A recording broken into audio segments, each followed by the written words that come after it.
obatnya minum papa ya. Berangkat dulu ya. Few moments later.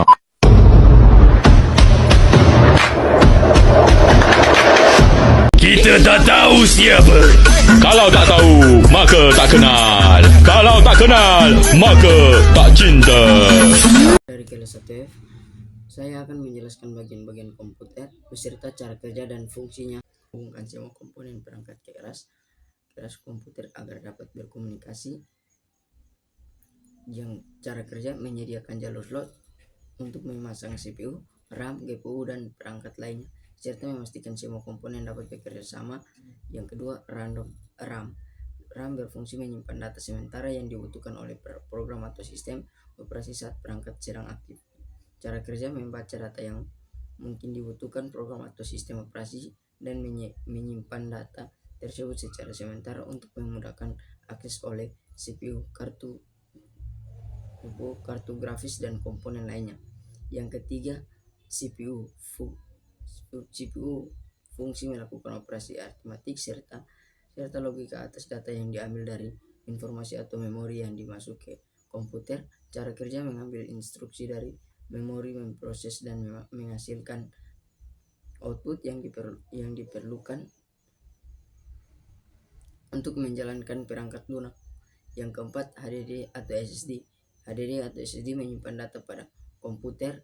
Cara kerja, HDD menggunakan piringan magnetik yang berputar untuk menyimpan data, sedangkan SSD menggunakan memori flash dan sirkuit terpadu untuk menyimpan data dalam bentuk sinyal elektronik.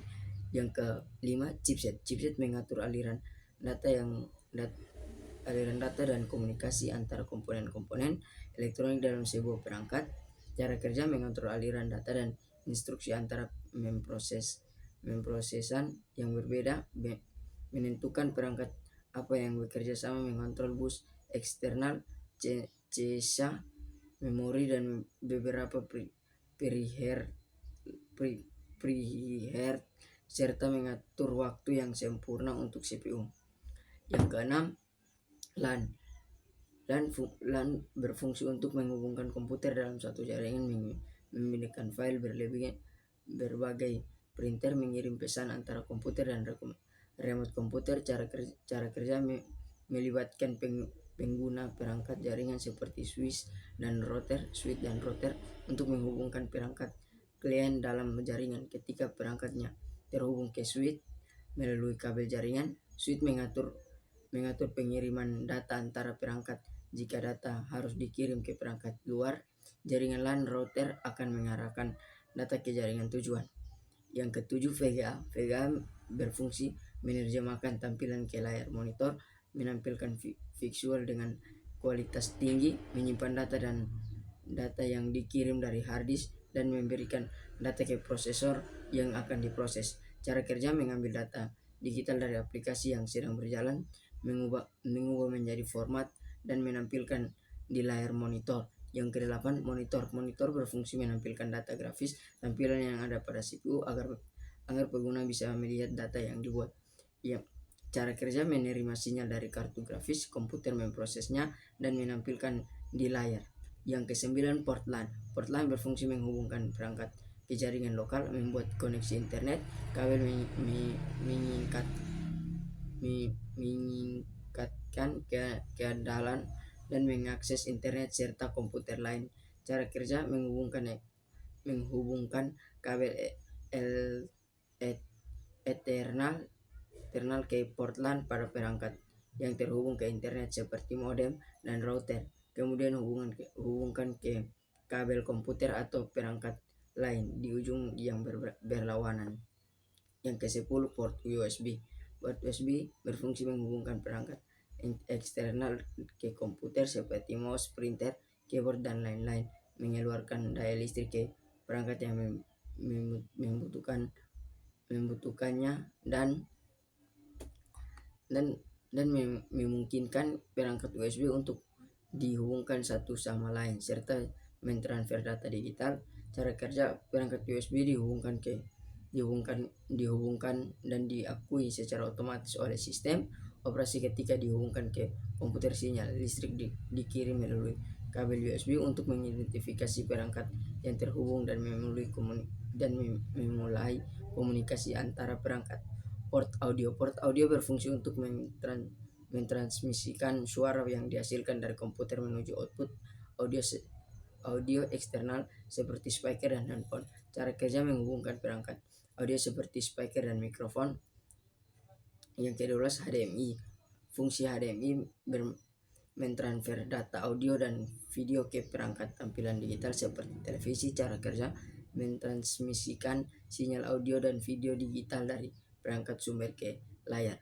Yang ke-13 keyboard berfungsi sebagai alat untuk menginput data berupa simbol, huruf, dan juga angka. Cara kerja mengubah tekanan tombol menjadi sinyal digital yang dapat dipahami oleh komputer. Setiap kali pengguna menekan tombol tersebut pada keyboard, saklar di bawah tombol terhubung mengirimkan sinyal elektronik ke prosesor komputer.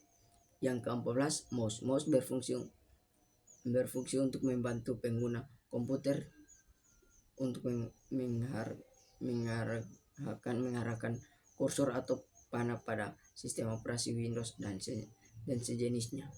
Cara kerja mouse bekerja berdasarkan prinsip mengindahkan gerakan. Ketika pengguna mengarahkan mouse di permukaan data, sensor di bawah mouse akan mendeteksi gerakan tersebut dan mengirim informasi tentang pergerakan tersebut ke komputer. Yang ke-15 printer berfungsi untuk menyediakan tulisan atau gambar ke media datar seperti kertas dalam berbagai ukuran. Cara kerja mengirimkan sinyal elektronik dari komputer ke papan kontrol printer. Papan kontrol kemudian menginterpretasikan sinyal ini menjadi instruksi untuk kepala cetak atau cartridge toner. Kemudian kepala cetak atau cartridge toner mencetak dokumen atau gambar ke kertas. Yang ke-16 speaker mengubahkan sinyal listrik menjadi suara yang dapat didengar oleh manusia. Cara kerja mengubahkan sinyal elektronik ke frekuensi untuk melalui penggetaran komponen yang berbentuk membran untuk menggetarkan udara sehingga terjadilah gelombang suara yang dapat didengar. Yang ke-17 power supply berfungsi untuk mengonversikan tegangan listrik dari sumber daya eksternal ke tegangan yang diperlukan oleh komponen dan sistem seperti motherboard, prosesor, dan kartu grafis. Cara kerja menghubungkan komponen elektronik secara terus-menerus, mengidentifikasikan dan mematikan frekuensi yang sangat tinggi. Sekian dari saya, terima kasih.